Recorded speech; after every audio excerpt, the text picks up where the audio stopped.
O projeto Anjo da Esperança auxilia nas necessidades da produção do programa Na Mira da Verdade, para que mais pessoas conheçam as verdades reveladas por Deus.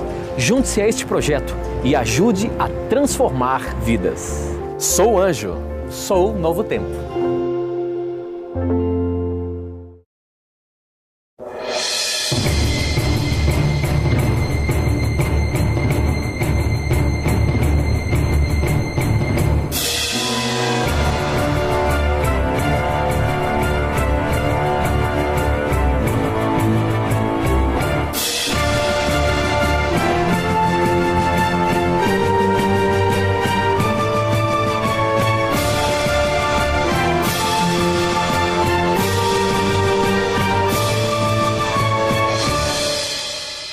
Olá, amigos da Novo Tempo, sejam bem-vindos mais uma vez ao Bíblia Fácil, o seu programa semanal de estudo da Bíblia.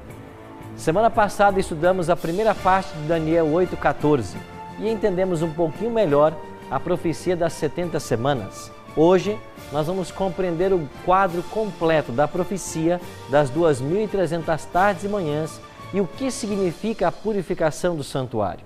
Por isso, eu convido você a tomar a sua Bíblia e a participar desse estudo. Estamos aqui no Cevisa com grupos de amigos que vieram de vários estados e eu queria conversar um pouquinho com o Luciano, que veio lá de Recife, Pernambuco.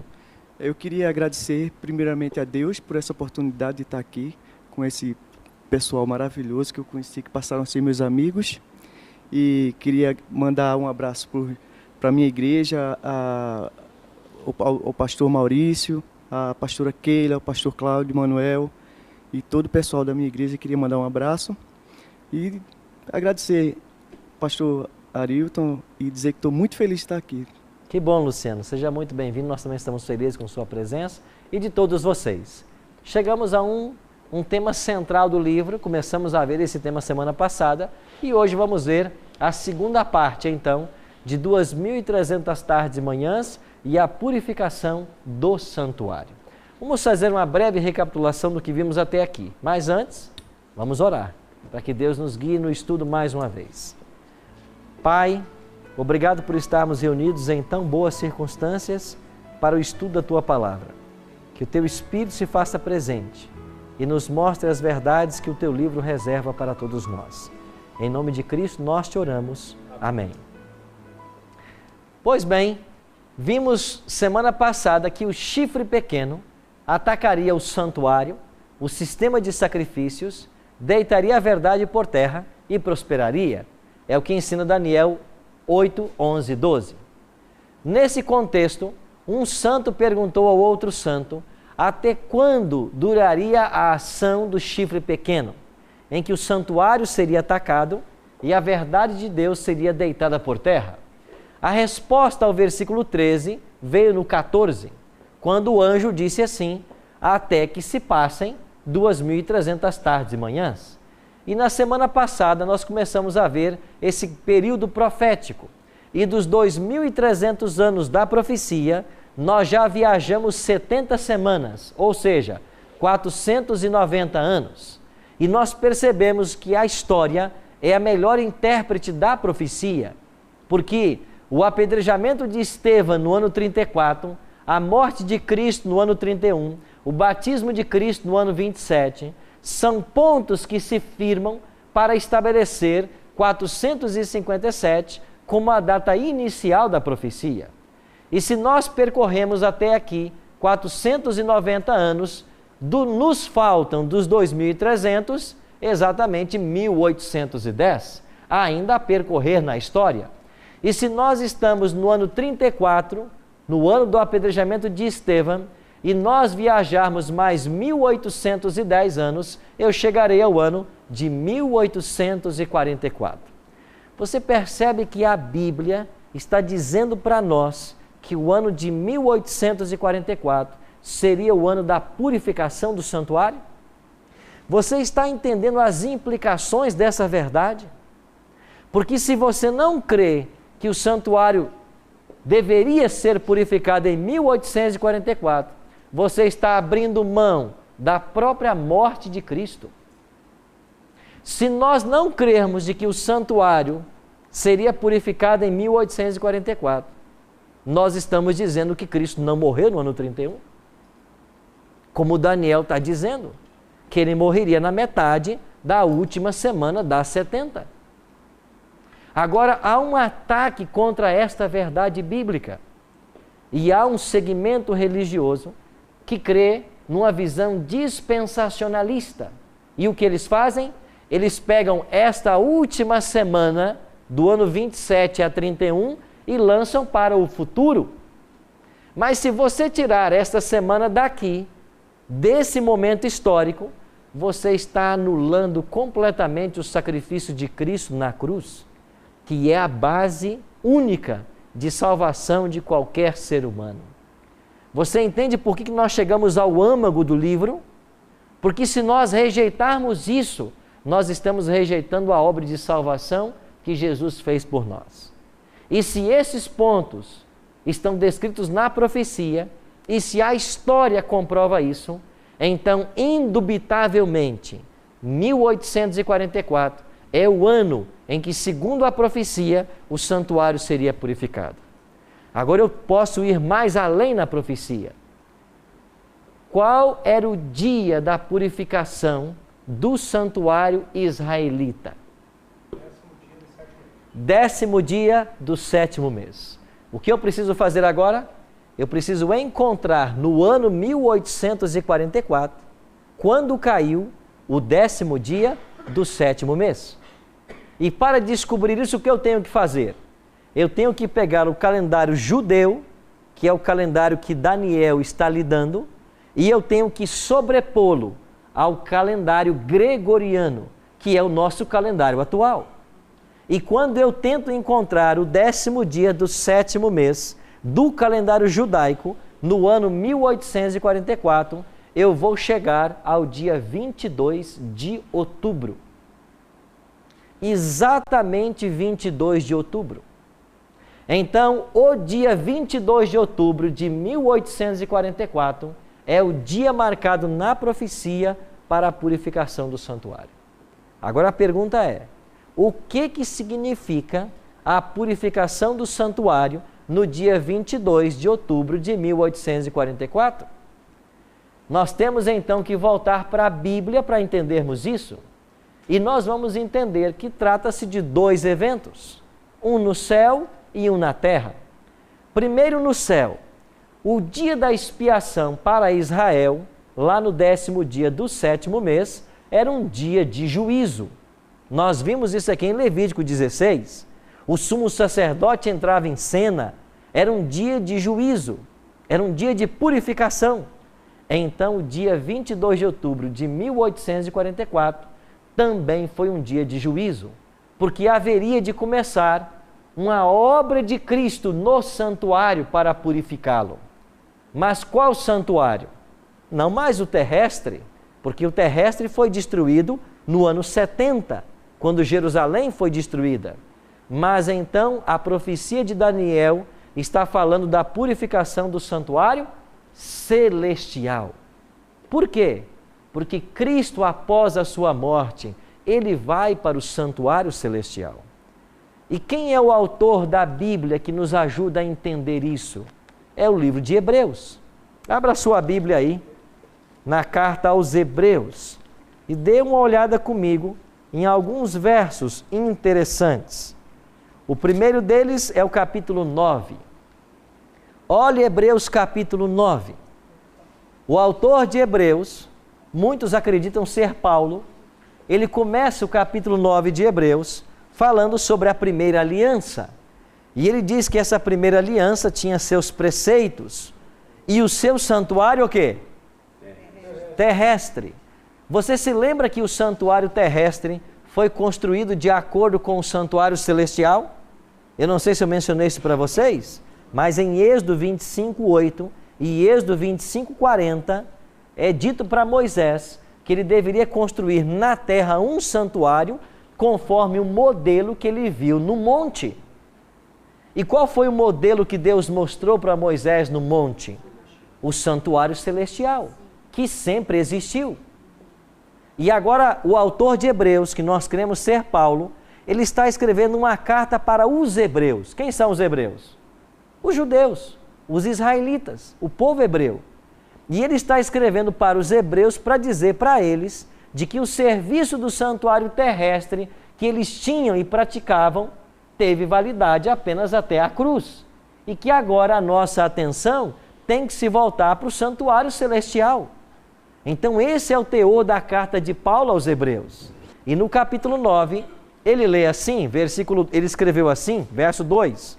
Com efeito, foi preparado o tabernáculo, cuja parte anterior, onde estava o candeeiro, a mesa, a exposição dos pães, e se chama lugar santo. Lembra que eu expliquei isso para vocês já? Ele está aqui relembrando como era o santuário terrestre. E ele continua, verso 3. Por trás do segundo véu se encontra o tabernáculo, que se chama o quê? Santo dos Santos, o qual pertencia ao altar de ouro para incenso e a arca da aliança totalmente coberta de quê? Ouro, na qual estava uma urna de ouro contendo o maná, o bordão de Arão que floresceu e as tábuas da... Nós já vimos isso. E ele então primeiro traz à memória os escritores da carta dele, o santuário terrestre. Agora olha o que faz o autor. Verso 9. Isto é o quê? Uma parábola para a época presente, e segundo esta, se ofereceram tantos dons como sacrifícios, embora estes, no tocante à consciência, sejam ineficazes para aperfeiçoar aquele que presta culto. E ele então agora vai começar a dizer assim, verso 11, quando, porém, veio Cristo, como nosso o quê? Sumo sacerdote dos bens já realizados. Verso 12, não por meio de sangue, de bodes e de bezerros, mas pelo seu próprio sangue, entrou Jesus aonde? Tendo obtido eterna redenção. Então a Bíblia está dizendo que Jesus, ele entrou no Santo dos Santos, não em tabernáculo feito por mãos humanas, ou seja, Jesus entrou no santuário celestial. Agora, quando Cristo entrou no santuário celestial? Se você for para Atos capítulo 7, eu queria que você desse uma olhadinha comigo aí. Atos capítulo 7. Você tem aqui o discurso de Estevão antes dele ser apedrejado. E olha a morte de Estevão a partir do versículo 54. Eu estou na página 103, bem no finalzinho da Bíblia. Página 103, bem no finalzinho da Bíblia. Então, olha o que acontece na morte de Estevão. Ouvindo isto, eles se enfureceram no seu coração, errilhavam os dentes contra ele. Verso 55. Mas Estevão, cheio do Espírito Santo, fitou os olhos no céu e viu a glória de Deus. E Jesus estava onde? Estevão, no ano 34, ele já viu Cristo à direita do Pai, no santuário. Jesus, após a sua ressurreição, ele vai para o santuário. E ele faz o que no santuário desde a ressurreição até 1844? Ele oficia como sacerdote. Lembra que o sacerdote era um trabalho diário? Então, do ano 31, após a ressurreição, até o dia 22 de outubro de 1844, Jesus é nosso sacerdote. Agora, um dia por ano em Israel era o dia da expiação, era o dia da purificação. Se o santuário foi purificado em 1844, o que aconteceu em 1844? Jesus deixa de ser sacerdote e passa a ser o quê? Sumo sacerdote. E agora ele começa a purificação. E quando ele terminar essa purificação, ele vai vir à terra para buscar o seu povo. Sim, minha amiga Ana? Não, para mim só não ficou muito claro essa passagem de sacerdote para sumo sacerdote. Se puder dar mais uma recapitulada. A palavra de Deus nos ensina de que Jesus é o nosso intercessor junto ao Pai. 1 João 9, Timóteo. Então, Jesus é o nosso intercessor. Por que ele é? Porque quando ele morre e ressuscita, ele vai para o santuário. Quando Estevão foi apedrejado, ele já viu Cristo à direita do Pai. Então Jesus está no santuário desde a ascensão dele. E ele faz o que no santuário? Sacerdote. Aí 1 João 9 diz assim: filhinhos, essas coisas eu vos escrevo para que não pequeis. Se todavia alguém pecar, temos um advogado junto ao Pai, Jesus Cristo, o justo. Então João já está ensinando, nós temos um advogado no céu. Quem era o advogado lá em Israel? Era o sacerdote, porque você vinha com o pecado e ele te perdoava. Então Cristo assume essa função de intercessor, mediador. Agora, o que acontece em 1844? Quando termina a profecia dos 2.300 anos, a profecia dizia: o santuário será purificado. E se o dia de purificação para Israel lá no deserto era um dia de juízo, onde entrava em cena o sumo sacerdote, então em 22 de outubro tem que acontecer o juízo, a purificação do santuário. É por isso que Jesus agora é sumo sacerdote, porque ele começa a julgar. Então ele começa a julgar, mas ainda há mediação, por causa do cordeirinho que continuava a morrer no santuário. E esse acontecimento, ele aconteceu apenas na atmosfera celestial? Apenas lá. Não houve nada que acontecesse aqui, né? O que aconteceria ao mesmo tempo aqui na Terra? Eu falei de 2 eventos.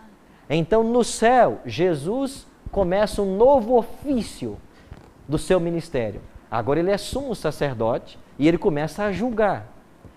Bom, a Bíblia ensina em vários textos que todos nós passaremos pelo juízo. Isso está claro para todos nós, certo? Então o juízo começa aí.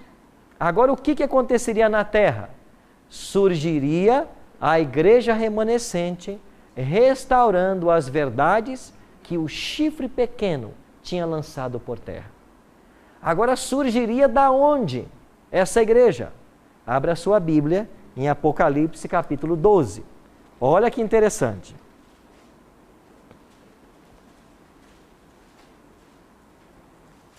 Apocalipse capítulo 12, olha para o versículo 6. Aqui nós temos no capítulo 12 a guerra do dragão contra a mulher. O que é o dragão na profecia? Satanás. Aqui em Apocalipse 12, 7 a 9 diz que ele é o dragão. Olha o verso 9. E foi expulso o grande dragão, a antiga serpente, que se chama Diabo, Satanás. Então o dragão na profecia é o próprio Satanás. E ele persegue a mulher. Na profecia, o que representa a mulher? Igreja. Efésios 5, 22, Paulo faz essa comparação. Então aqui você tem Satanás perseguindo a igreja. E o que aconteceu no verso 6? A mulher, porém, fugiu para o deserto, onde lhe havia Deus preparado lugar, para que nele a sustentem durante quanto tempo? 1260 dias. Lembrou do período? Nós dissemos que o chifre pequeno agiria por 3 tempos e meio, 42 meses, ou 1260 anos. Aqui o dragão, o próprio Satanás, vai perseguir a igreja dentro do mesmo período, 1260 anos. E nós já localizamos historicamente aqui como sendo de 538 até 1798. Então, durante esse período, aonde estava a igreja de Deus? Escondida no deserto. E quem é o povo de Deus durante a Idade Média? São todos aqueles que não abandonaram as verdades da Bíblia e não cederam ao poder do papado. Eu estou falando aqui dos valdenses, dos albigenses, dos huguenotes, de John Hus, Jerônimo, Wycliffe, Lutero. Esta é a igreja de Deus. E aonde viviam a maioria dessas pessoas?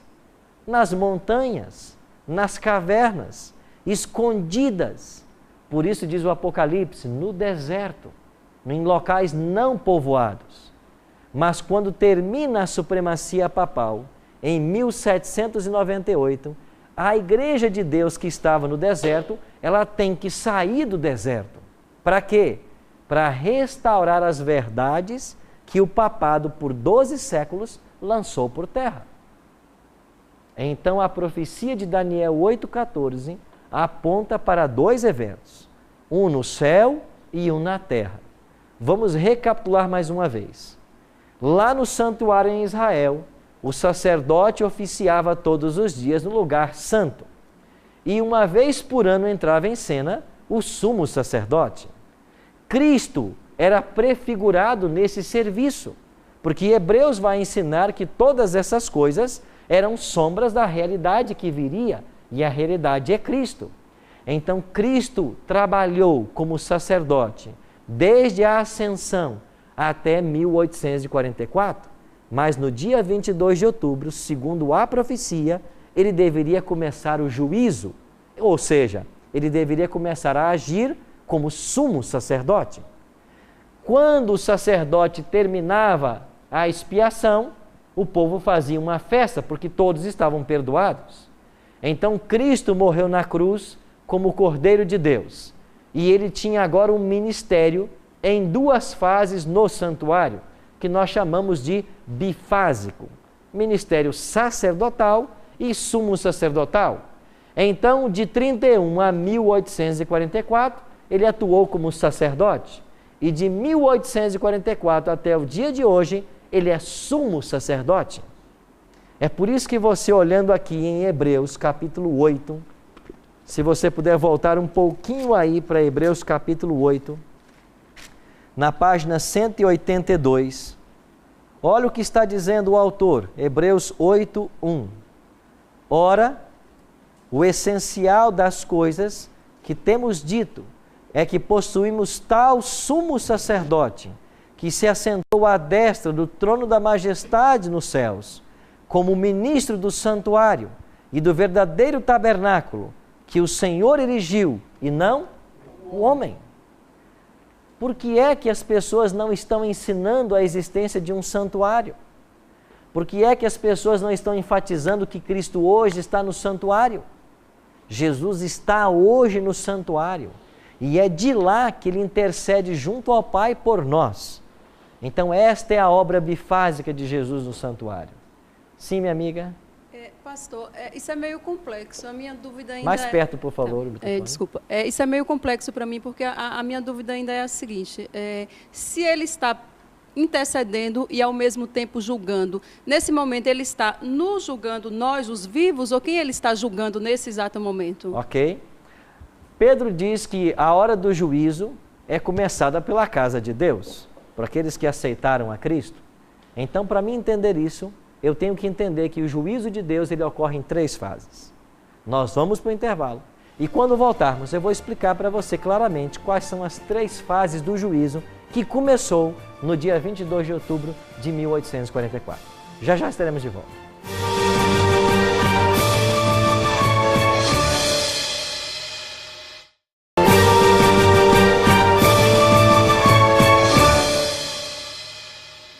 Amigos, estamos de volta com o programa Bíblia Fácil e eu queria aproveitar e oferecer para você o nosso guia de estudo. Ligue para nós ou então acesse nossa página na internet. Aqui vai aparecer uma legenda com o nosso telefone e o nosso endereço eletrônico. É uma revista inteiramente grátis e você pode solicitar para acompanhar os estudos que estamos fazendo aqui no Bíblia Fácil. Terminamos o primeiro bloco com uma pergunta a respeito de Cristo.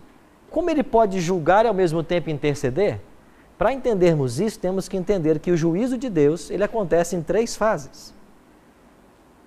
Eu queria convidar você a Apocalipse capítulo 14. Esse é o primeiro texto que eu vou ler com vocês. Apocalipse 14, nós temos aqui o registro das 3 mensagens angélicas. São 3 anjos. E a primeira mensagem aparece no versículo 7. Dizendo em grande voz, temei a Deus e dai-lhe glória, pois é chegada a hora do seu juízo. O juízo de Deus começou. Esta mensagem angélica é uma mensagem que foi pregada pelo movimento milerita por ocasião do dia 22 de outubro de 1844. Ou seja, chegou o juízo de Deus. E esse juízo se divide em 3 fases. Na primeira fase, são julgados apenas aqueles que aceitam a Cristo como Salvador. Porque quem não aceita Jesus já está o quê? Condenado. É o que Jesus declarou. Quem não recebe a mim já está condenado. Então, os ímpios, eles não são julgados nessa primeira fase. E a primeira fase, que começou no dia 22 de outubro de 1844, ela vai durar até a volta de Cristo. Então, esse juízo nós chamamos de investigativo, porque ele investiga os casos de cada pessoa. Então, hoje Deus está julgando somente as pessoas que um dia aceitaram a Cristo como Salvador. Porque quem não aceitou já está condenado. Então, eu estou sendo julgado hoje? Posso estar sendo julgado. Mas como Deus me julga? Ele analisa o meu caso. Mas existe apenas duas coisas que definem o caso de qualquer ser humano. Quais são as duas coisas que definem o caso de um ser humano para a salvação ou para a perdição? Hã? Esse é o status dele, culpado ou inocente. Mas o que é que define uma pessoa salva para sempre ou condenada para sempre? Primeiro é a morte. Quando alguém morre, o seu caso já está decidido.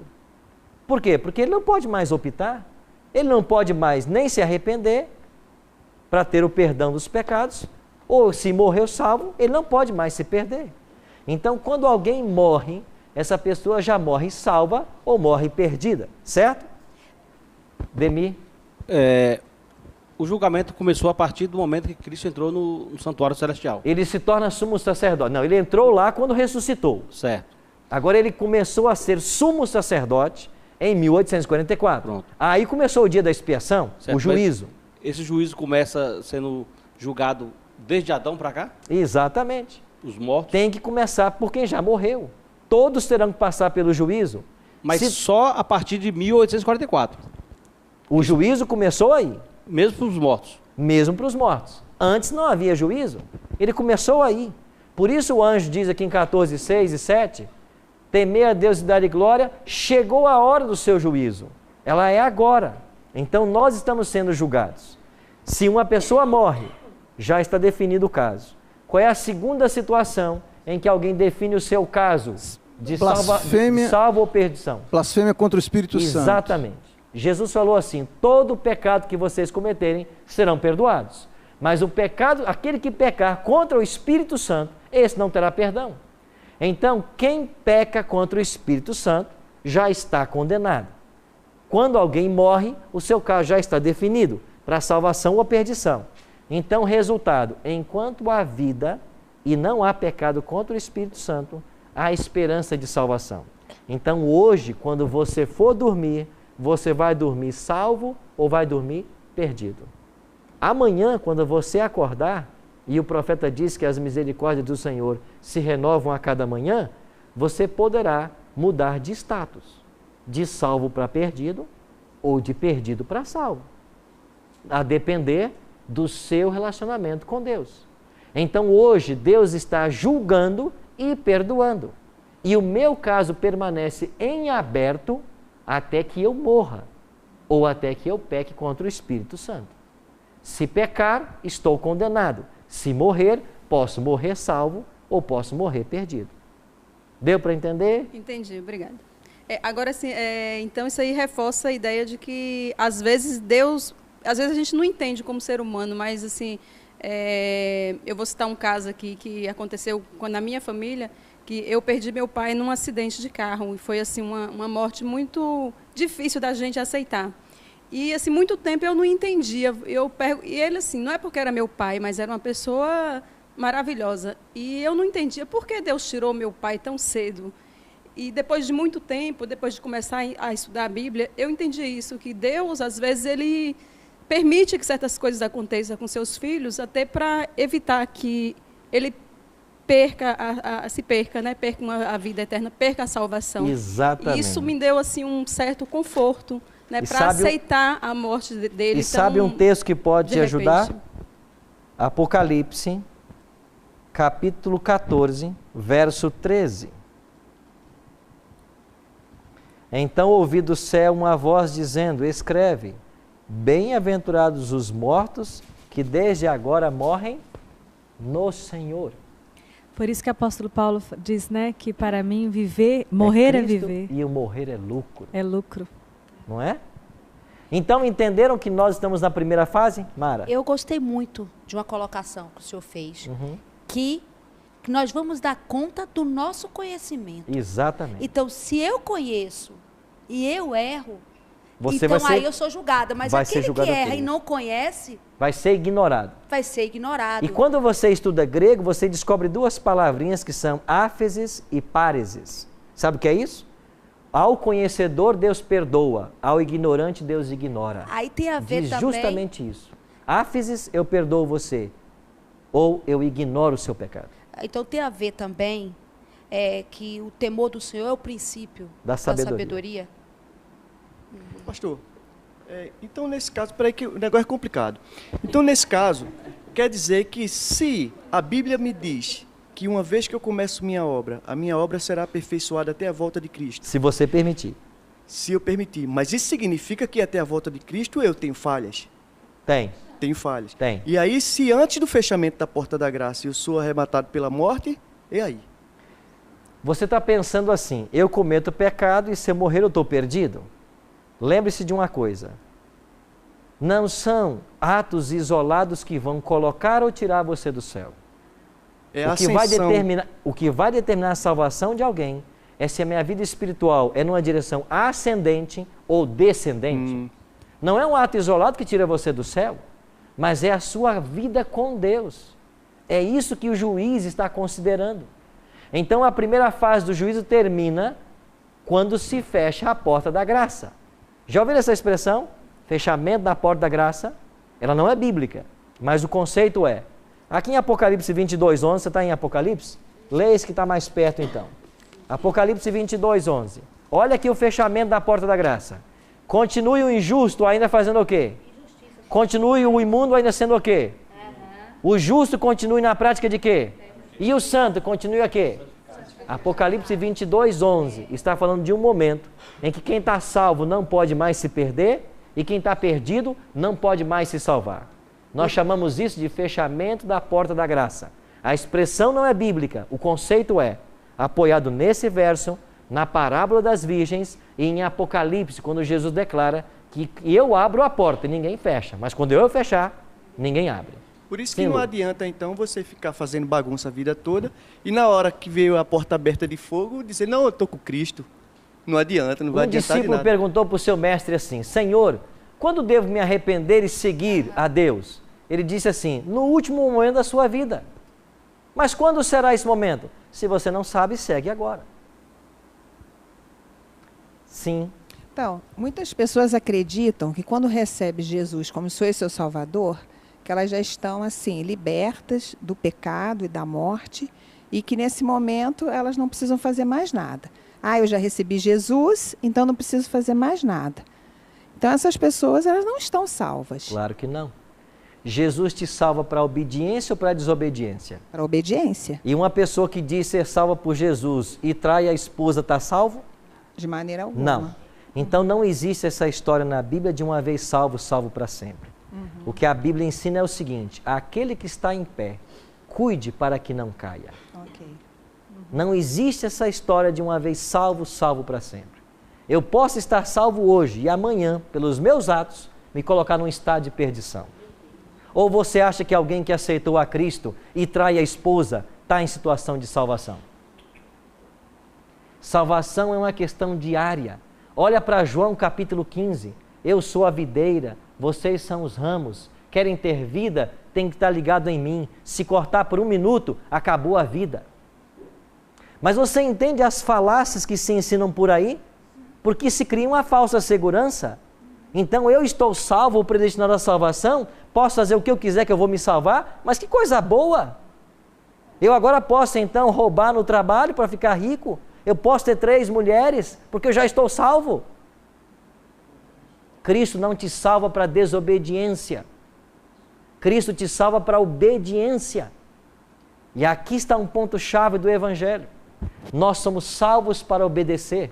E só obedece aquele que já foi salvo. Já Dismar?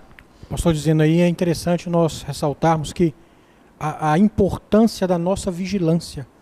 Porque independente da linha escatológica que se segue, uma coisa é certa.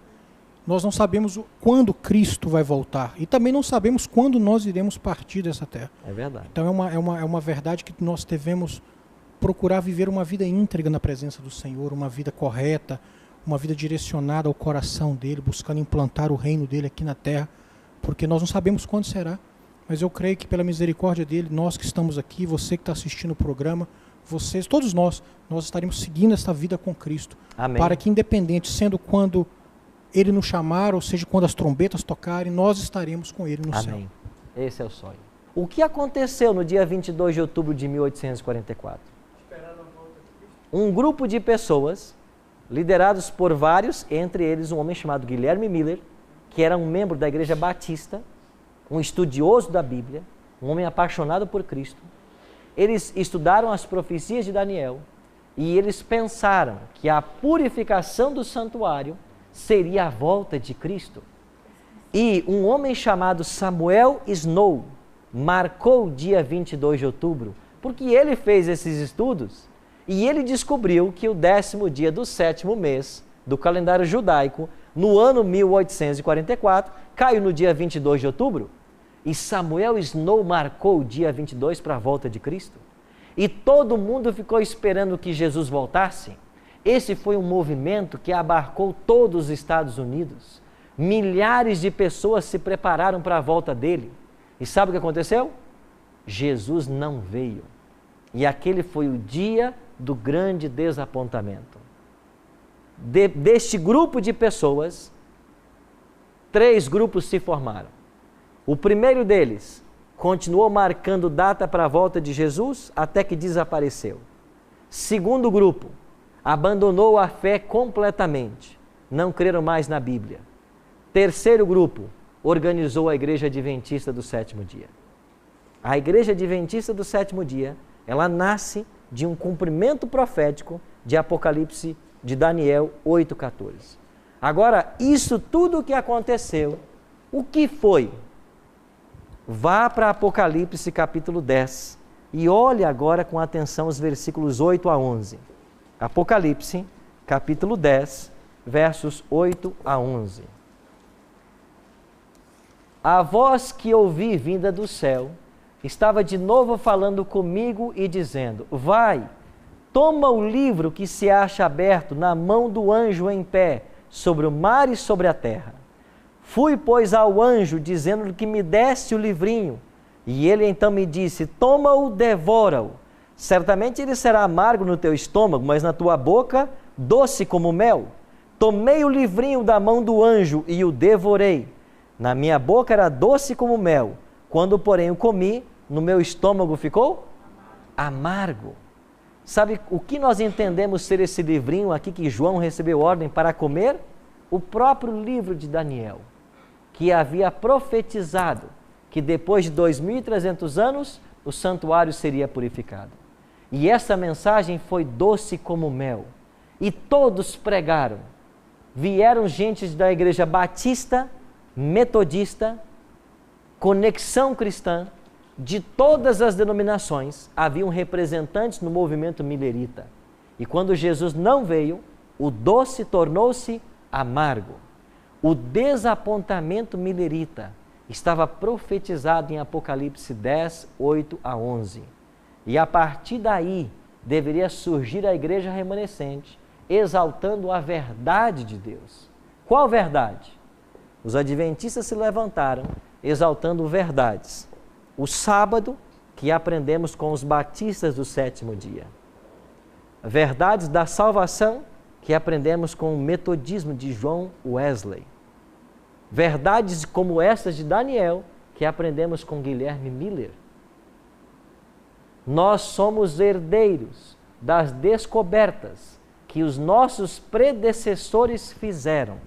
E a Igreja Adventista conseguiu reunir em seu bojo doutrinário as verdades que foram sendo acumuladas ao longo de séculos. Justificação pela fé e sola escritura com Lutero. O batismo por imersão com os anabatistas.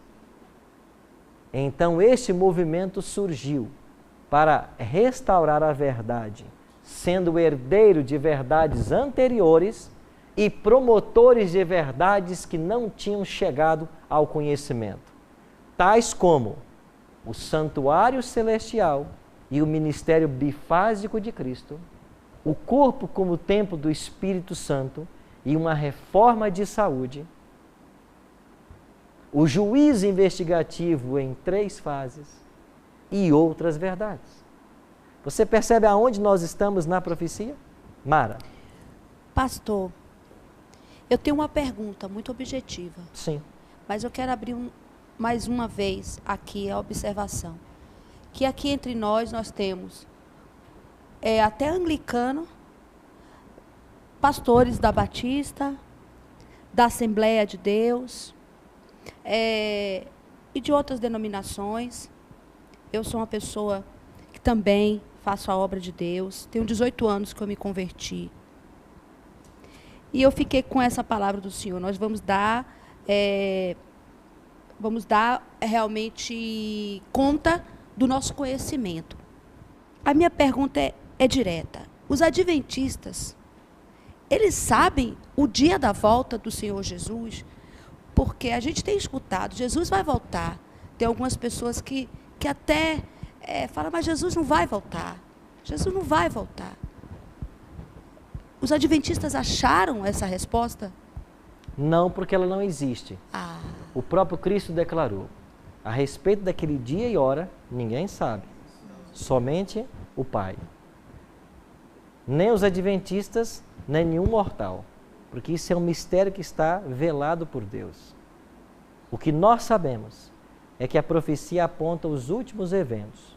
E cada profecia cumprida é como uma placa sinalizadora de que nós estamos chegando no grande dia. Então, o que acontece hoje? O Espírito Santo está trabalhando, chamando os filhos de Deus para uma decisão pela verdade, pela palavra.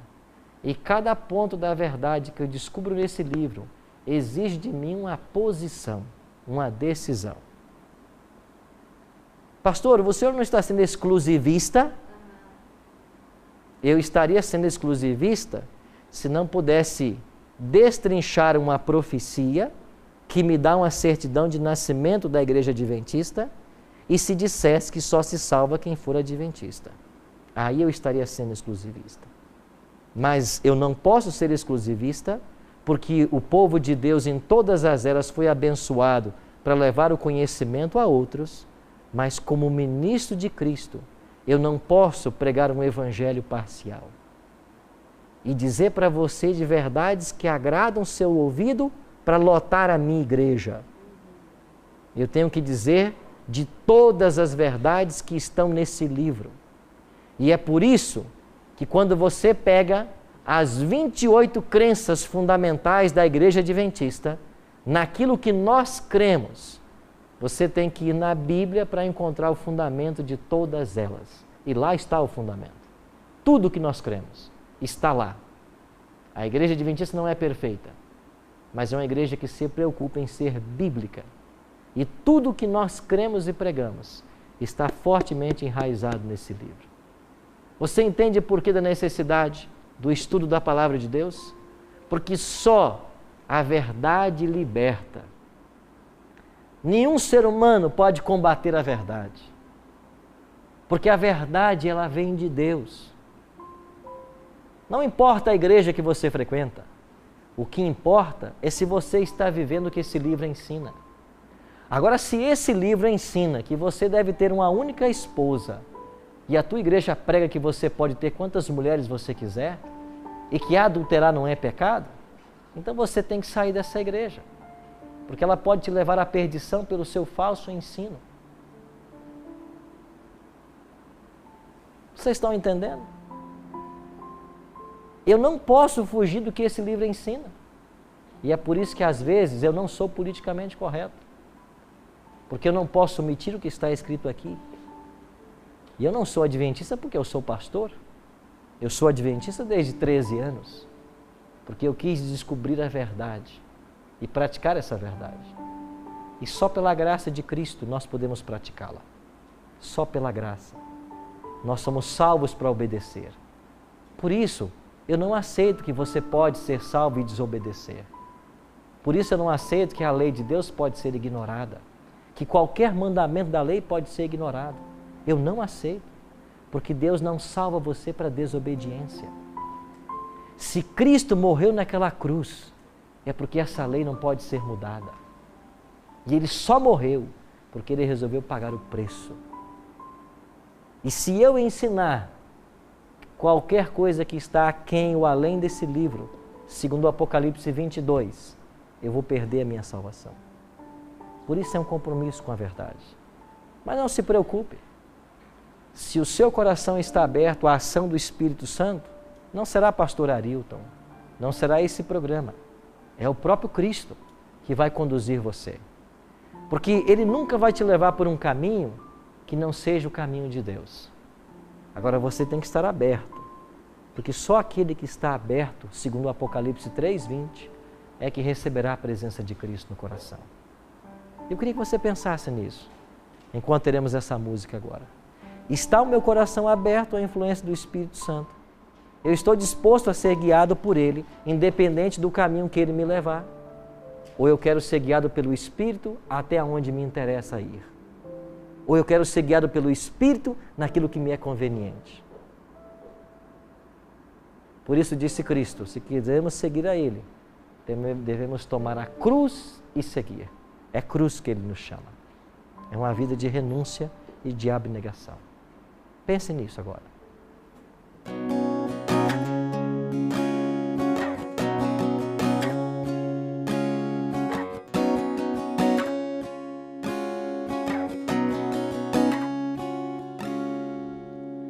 Mais perto quero estar, meu Deus, de ti.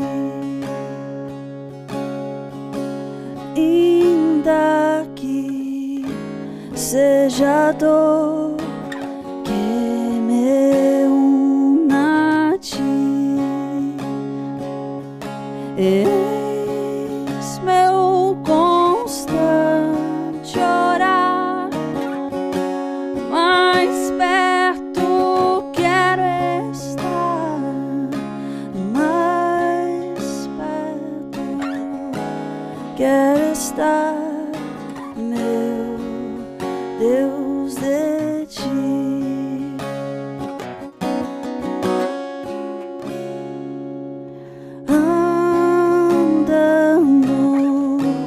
Triste aqui na solidão,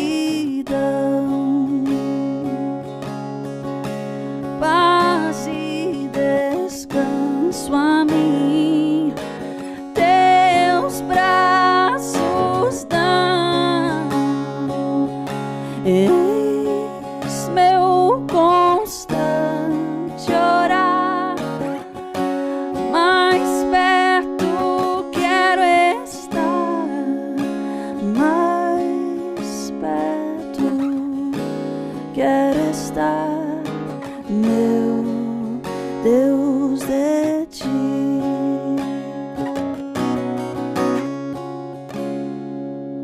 Minha alma cantará a ti, Senhor, cheia de gratidão por teu amor. Eis meu constante orar, mais perto quero estar, mais perto quero estar, meu Deus, de ti.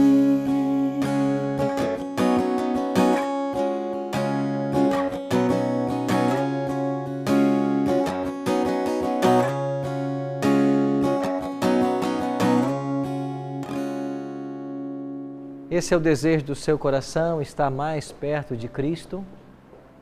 Estamos mais perto de Cristo à medida que estamos mais perto da sua palavra. Porque foi ela que Deus nos deixou para mostrar o caminho. A Bíblia é o mapa da humanidade e ela nos leva a Cristo. Ela nos mostra a salvação que vem somente através dele. O apóstolo Paulo declarou em Efésios capítulo 2, verso 8, porque pela graça sois salvos por meio da fé. Isto não vem de vós, é um dom de Deus, não de obras, para que ninguém se glorie. Nós só somos salvos pela graça. Mas uma vez que eu fui salvo pela graça, o resultado natural será a prática das boas obras. É o que ele completa no versículo 9, dizendo que nós fomos criados em Cristo Jesus para boas obras, as quais Deus de antemão preparou para que nós andássemos nela. Você percebe que muitas pessoas têm duvidado de que devemos obedecer para finalmente estarmos um dia no céu, mas quando Cristo voltar e os salvos estiverem todos reunidos, Jesus dirá assim para eles: vinde benditos meu Pai, porque eu tive fome, me deste de comer, tive sede, me deste de beber, estavas nu e me vestisse, preso foste ver-me, forasteiro e foste visitar-me. Os salvos dirão assim: Senhor, quando foi que fizemos isso? Por que eles dizem isso? Porque eles praticaram as boas obras inconscientes. Na vida daquele que é salvo, a obediência ela é inconsciente. A gente pratica naturalmente. Então há uma grande diferença entre você querer obedecer para ser salvo e você ser salvo para obedecer. Nós somos salvos para obedecer. Obedecer tudo que esse livro ensina. E a profecia que hoje estudamos aponta que há um Cristo no céu hoje, intercedendo por todos nós. E Ele está lá há quase 170 anos. E todos os dias Ele olha o seu caso, o meu caso. Todos os dias Ele olha por você. Ele apresenta o seu sangue e diz: Pai, foi por Ele que eu morri. E qual é a definição de salvação ou perdição para alguém? É se Cristo é o nosso advogado. Porque esse advogado nunca perdeu uma causa. Mais que isso, esse advogado é filho do próprio juiz. Você acha que o advogado vai condenar, o juiz vai condenar algum cliente desse advogado? Nenhum. Porque Deus é o justo juiz. E se um dia nós chegarmos nos céus, será somente por aquilo que Cristo fez na cruz do Calvário. Mas a minha expressão de amor é a obediência. João 14,15 declara: se me amais, guardareis os meus mandamentos. O juízo já começou. E qual será o critério para esse juízo? Quando um juízo terrestre se reúne, o critério que é usado lá para julgar, ou para condenar ou absolver, é a lei do nosso país, é o Código Civil Penal. E nesse juízo celestial, onde Cristo já está há quase 170 anos, qual será a norma do juízo? Tiago responde. Tiago 2, 10 e 11. Não sabeis que havemos ser julgados pela lei da liberdade? Que lei da liberdade é essa? Basta ler o verso anterior. Ele está falando dos 10 mandamentos. Os 10 mandamentos é a lei da liberdade. Mas como, pastor? A lei da liberdade? A lei escraviza? Não, a lei liberta. A lei escraviza quem desobedece. Se você andar 150 por hora, a lei sempre vai te condenar. Se você andar 80, a lei nunca vai te condenar. A lei protege. Se você seguir a lei, você vai ter só uma mulher. Se você não seguir, você pode querer buscar a mulher do outro. Então a lei protege você, para que outro não roube a tua mulher. A lei é proteção. E é por essa lei que eu vou ser julgado. Vocês entendem o que Deus está fazendo conosco? Ele está preparando o nosso coração para o céu, para a salvação. Porque o nosso relacionamento com Deus, ele é maior do que tudo isso. Ele deve ser maior. E a nossa oração, por todos vocês, 11, e por você que está em casa, é que a porta do seu coração esteja escancarada à influência do Espírito Santo. E que você tome firmes decisões ao lado de Cristo. Eu convido você a orar comigo agora. Pai Santo, obrigado pelo grande sacrifício da cruz do Calvário. Obrigado porque Jesus não está mais na cruz e nem na sepultura. Ele ressuscitou. Ele foi para o santuário. E obrigado porque do santuário Tu és o nosso advogado e juiz. E nós estamos ansiosos para que o nosso caso logo seja julgado, porque nós haveremos de ser absolvidos pelo sangue da cruz. E uma vez passado o juízo, virá a recompensa, a coroa imarcessível de glória. Nós queremos um dia, Pai, estar na Tua presença e sem a presença do pecado. Nós queremos morar contigo no mundo perfeito, com todas as pessoas que nós amamos. Por isso, Pai, que o Teu Espírito seja derramado sobre todos nós de forma profusa e que esse mesmo Espírito prepare o terreno do nosso coração para Te servir em espírito e em verdade. Em nome de Cristo te oramos. Amém. Semana que vem, nós vamos nos encontrar para estudarmos uma das histórias mais extraordinárias da Bíblia, Daniel capítulo 9. Eu espero você. Até lá.